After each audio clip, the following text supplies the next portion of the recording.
Hi, I'm Bob Moncur and you're watching Newcastle Fans TV. Hi everyone, welcome to the review, the main one, the premium one is what we'll call it, whatever. It's a sucker punch. We got beat 1-0, which is absolutely sickening. We'll talk about the game in a second, but we're going to jump, as we normally do in reviews, we'll hear from Rafa Benitez in a second, but we're going to get straight to the lineup. So Will, on screen now is the Newcastle lineup, but what do you reckon? Were you quite happy with that? I was refreshing to see two strikers up front. I think we've called for it since, well, even in our championship days we were calling for that to happen. The rest of the team I didn't really have a problem with. Obviously you changed Diame from Hayden, which was, you know, if you didn't make that I think there would have been uproar. So from that starting lineup I didn't have a problem. Okay. Well, switching across to the Bournemouth lineup, they've seen Callum Wilson come in, which I was surprised about. Joshua King start, which I was also surprised as well. How do you think they lined up? We got it right. They did as well, because King and I think Ibe as well, they're gonna punish you for the mistakes because they're that fast and we can't keep up with it. And you know, they proved that with their goal. You know, the hammered Yedlin side and they managed to get that cross in. Yeah, okay. So the game itself, I thought the first 20 minutes we had them 3 chances and I thought we were absolutely fantastic. We're like, get in.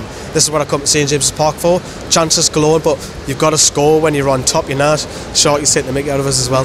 I think you've got to score when you're on top, and we didn't. And then the game kind of died off a bit until Bournemouth came into the game, and it died off till half time. It was 0-0. It was getting to that, oh, it's drabby this, and it was like the second half kicked off, and I thought we were pretty poor going forward second half, and then the warning signs were there in the last 5-10 minutes. We've seen the Defoe when he turned his man, which Elliot saved. We've seen the Pew one, which he should have scored when he hit the post, and then obviously the goal itself. I mean, what the hell happened in that second half?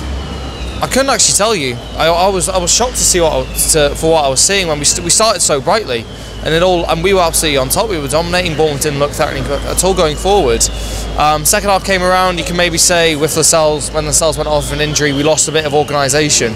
But there were so many times where I would see that Bournemouth would be running forward and our midfield was still on the halfway line, and I was just perplexed at what was going on. They absolutely dominated. They shut us down completely. Fair play to them. They played fantastically, but I just didn't see I just couldn't believe what I was seeing. It was absolutely terrible in the second half. And you know, you can say again with Lascelles going off, conceding from a corner, and you can see from set pieces all about organisation, and it was just terrible. It was so bad. Yeah, you're right about Bournemouth. I have to give credit to Bournemouth because they've done a job, and we're targeting our Yedlin and Ritchie down there, and they nicked the 3 points, and you probably have to say, I would say they probably deserve it, you know.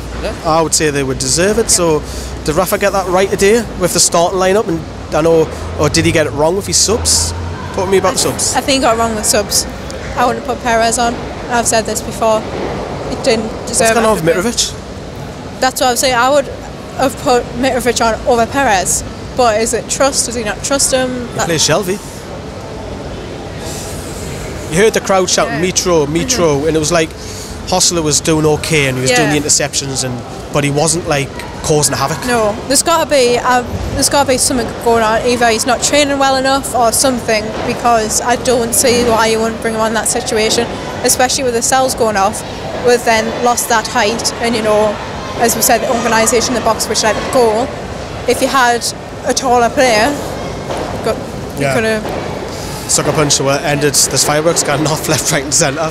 Let's hear from Rafa Benitez on his thoughts, and obviously he's disappointed. Rafa, is that a difficult defeat to take this afternoon? Yeah, obviously it's always difficult when you lose a game, even more in the last minute of 92 minutes. Did you sense today that perhaps 1 or 2 decisions went against you? I think that we lost, and that's it. It's what we have to analyse. You did have a goal that was disallowed. Have you had a chance to have a look at it? Yeah, but it will not change anything. Could you believe with the number of chances that you had, particularly in the first half, that you went in 0-0 at half-time? Yeah, I was watching the numbers, but again, I would say it doesn't change anything. So we have to understand that these kind of games, we have to do better if we want to get back. So that was Rafa Benitez. Obviously he's not very happy about it. You know, so what happens now? Well, let's look at the league table. You know, we're still sitting mid-table. Well, that's still after 11 games. You would have took that. I would. Considering the games that we've had, though, it does worry me slightly. I was saying before, I was saying to my friend that we've been doing well because we have been beating teams that are around us, that's all we can do. But when you think about it, the losses to Burnley, Huddersfield, Brighton and Bournemouth. Bournemouth at home as well. I mean, even if you only pick up points, even though you pick up 1 point, that's still an extra 4. So, you know, could be on 18 halfway to survival. You know, we've got big games coming up against teams that are doing really, really well. I think we'll survive. I have no qualms about that at all. But you know, disappointing. It is just disappointing to see that we couldn't turn over Bournemouth, who are 19th. And just haven't been doing well whatsoever. Shows how far we've come, I think. That would disappoint not beating Bournemouth. I just wanted to respond players dead quickly, and I'll come to you about what happens next. So I thought the best out of a bad bunch, if you want to call it, was Florian Lejeune for me. I thought he was absolutely fantastic. He was the one that Hayden should have looked at, because he was doing his defensive work fantastic, but he was also doing Hayden's job. He was bringing the ball out from defence, trying to make things happen. That's what Hayden should be doing. That's what Hayden's sitting in front of the defence for. And I thought Shelby was pretty poor from that. So ironically, our best creative player was our centre back, and that just goes to show you why we're not scoring goals. Moving forward then, we've got the international break. Hopefully we get Mikel Mourinho back. Hopefully the Lascelles one isn't too serious. 2 key members. Is this a right time that we've got this break, or a wrong time? Yes, because... Yes, what? Yes, because you can go back to basics, and then you can also... It gives you time for injuries.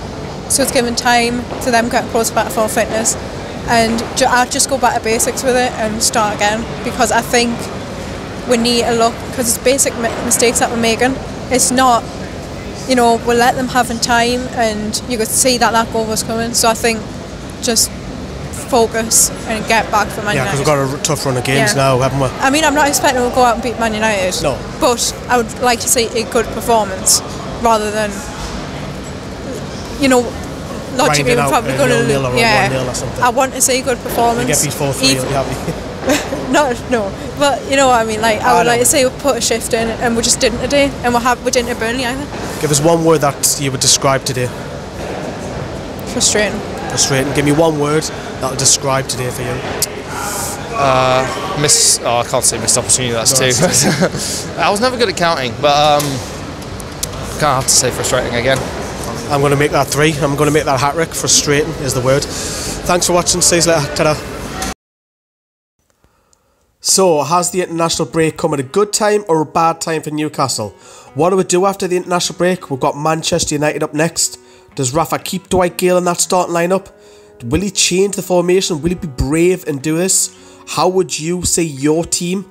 Would you bring Chancellor and Mbemba in from the cold, or even Roland Aarons?